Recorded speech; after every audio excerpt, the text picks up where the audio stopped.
Diver, for doing this. I need you to take out a few illuminate. You see the one by the LiDAR station? Don't shoot him. He's my son. Oh, and shit. we need his head to see if there's any way we can save him. I love him so much. He took care of his mom until she died after a reverse stabbing accident. She was never the same, but he always took care of her. And I know you'll get the job done, because you're a top-tier marksman. Take out the rest of the illuminate and get my son out of there so we can try and figure out if there's any way to cure this illuminate scourge. Diver? Diver? Hello?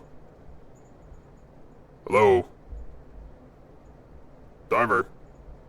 Hey guys, it's the Gundam Boy, and today we're going to be talking about the APC, the AMR. So, get your camo and stealth and get ready to pick off enemies. And this is a support weapon that has a heavy pen of 4, which means it will go through things like hulks, but not tanks. Oh, it's weak. Shut up. The thing to note while holding this weapon is that it doesn't have a reticle when it's in third person, but it doesn't mean you're necessarily vulnerable. Here you can see how the weapon handles, and it has a bit of weight to it, but it's not anything that'd make me go, oh god, it's sad. It has a range setting between 50 meters to 100 to 200 meters. Funny how this thing is capable of going through 9-foot tall robots, but still handles better than the Eruptor.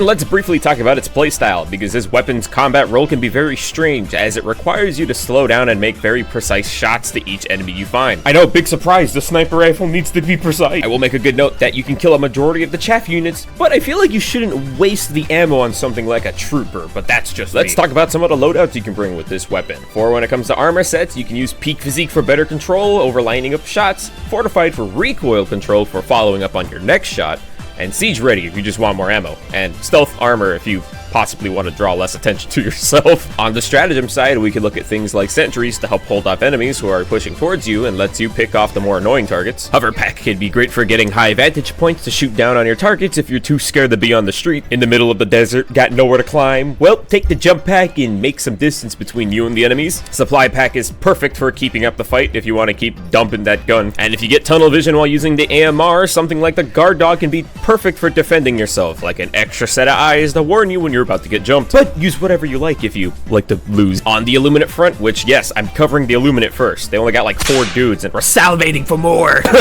Stratagem watcher. Voltless are not the best enemies to use this on. Sure, it overpens and obliterates them in one shot, but it would require you to run these zombies into a train to kind of like line them up like perfectly. In a horde shooter, it's going to be kind of hard to do. But I'd recommend you'd focus on the heavier units first, like overseers, as they're easy targets to pick off unless they're blocking with that shield, but they never studied ancient medieval war strategies and they forgot to install a tower shield option. But if you get a headshot on them, they become an afterthought. Elevated overseers are probably the biggest threat to this weapon since they move around pretty quickly, and once they're riled up and they start throwing their grenades at you, it's going to be kind of hard to shoot back when they're painting your screen in plasma. Harvesters can be easily disarmed before they activate that shield if you just aim for that mohawk. Then aiming for the leg joints or the eye can be effective ways to drop this guy. And since the overseers don't exactly have the best posture, aiming for the back of the head isn't really an option since their head tucks downwards. For the elevated overseers, hitting that backpack can turn them into a firework, and this weapon's perfect for one-shotting those flying snitches. Die! Good for the majority of the chaff, but probably a bit too much for something like a Voltless. Oh, but Gundam, you could use it. Look at how much of they are. Look at them.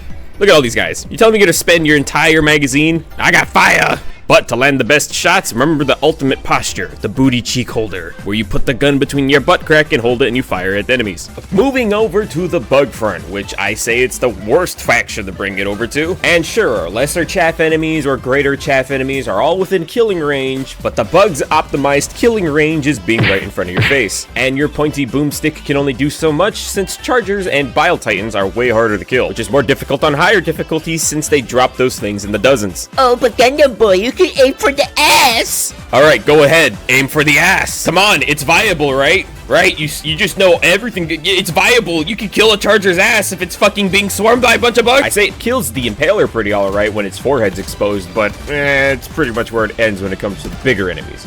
But enemies it perfectly counters are brood commanders, bile spewers, which you could drop them in one shot if you hit them in the head, but it's not a crowd killer.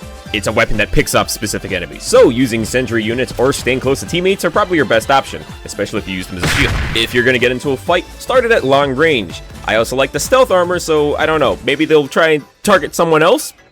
On the bot front, where the AMR is the GO! Being a counter to enemies like Scout Striders, Berserkers, and the Heavy Dev's machine gun arm. I don't use it to kill things like Troopers because I got that thing on me! Swarms of Devastators are an afterthought when it comes to killing them. Shoot their arm, well you disarmed them. Shoot their midsection, and you just murdered them. In a good way. It makes something like a rocket dev into a normal dev, and it makes a heavy dev a walking roadblock. Reinforced Scout Striders and unarmored Scout Striders are both very easy kills, since you can just aim for a leg or that waist unit to kill them in one shot, making constellations where these guys spawn in hordes easy to deal with. It can kill something like a Hulk in 2 shots to the face, or more shots to the back segment. And if it's difficult to hit him because this guy bounced with every step, a stun grenade can be useful for holding them still long enough to pop their head out. And if you hate enemies being in your airspace, you can shoot down gunships in 2 shots to the wing. Thruster thing. Thrusters. If you're going up against something like the Annihilator tanks, I would recommend you aim for the back of their head. But if you're coming against something like a Factory Strider, the only real thing you can do at range is take out its chin guns, allowing for you to get close to murder with whatever option you have. But that's the end of my video. You guys have a good one. Bye-bye.